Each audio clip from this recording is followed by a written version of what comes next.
Hi, my name is Risa Dixon, and welcome to MyCSUSB Academics. Our guests today are Eva Kirsch and Andrea Callahan from the newly renamed Robert and Frances Fullerton Museum of Art here at CSUSB.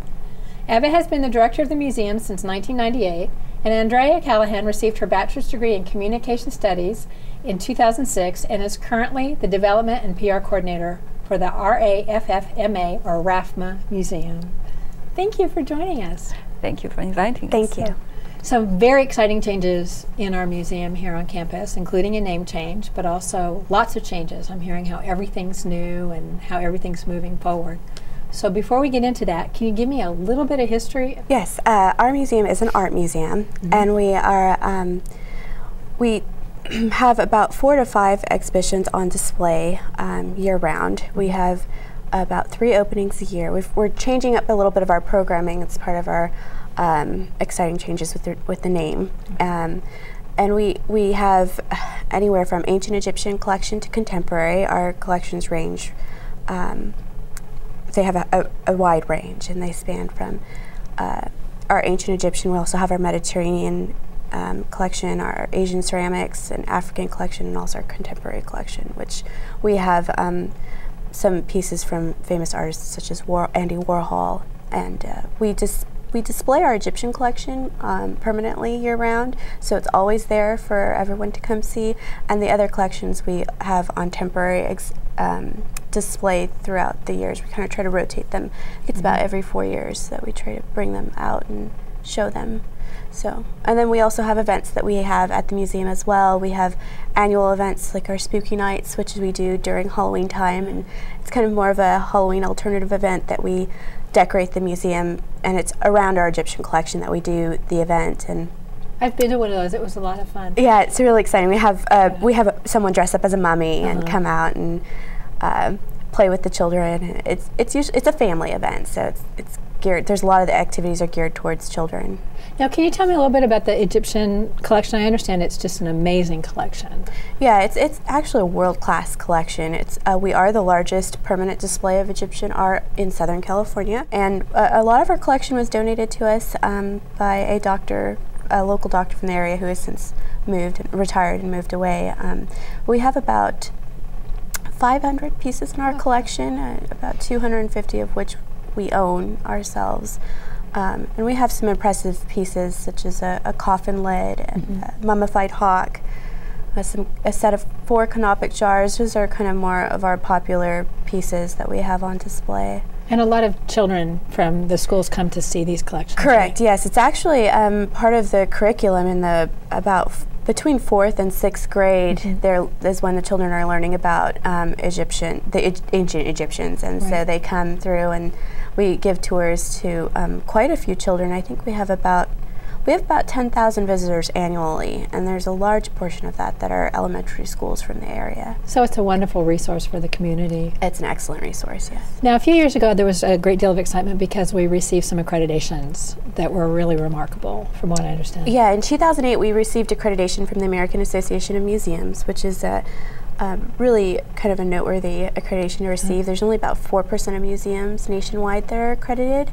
and we're the only accredited art museum in San Bernardino. So it was very special. Yes, very special recognition. About 17% of university museums are accredited. 17%? 17%. So we're in a small minority. So we're in a small minority. And about 40% of art museums, but it includes all the large museums, like the Metropolitan Museum and the Getty. And the Getty, yes. Okay, so only 40% of those? Yes. Wow, that's amazing.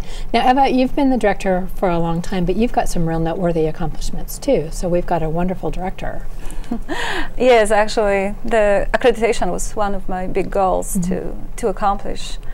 And you know, since I joined the museum in 1998, we have gone a long way from a very small entity that was part of the art department with no staff, really. Right. I was the first full-time staff member of the museum, and I had 1 part-time staff. Okay.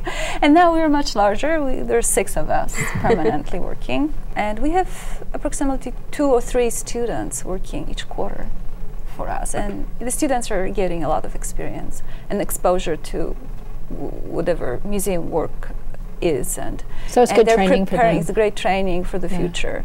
And you know, it's difficult to get a job in a museum these days, so this is really something to cherish the opportunity the students have. Now, are these art students? Yes, these are our students, and they usually start by enrolling in a class. There's an Art 345, and then we get to know them, they get to know us, and they get excited, and they usually stay for a quarter or even more than that. It's a gallery management course, and not all the students that take that course are art students, though. There are some anthropology and history students. To get certificates in museum studies, they have to take certain courses. So you're a comm studies major. I'm a comm studies professor and was a department chair of that department for a while. So I'm particularly interested in how you got involved in the art museum as a communication studies major. Well, it's kind of more just coming back. I think they grew me and then plucked me and hired me, and I'm now working there. But I had a lot of internships in PR that I had done, and so I'd come with the experience. And the museum actually, at the time that I had graduated and had finished those internships, was looking for someone to do development and PR to kind of promote the museum a little bit better.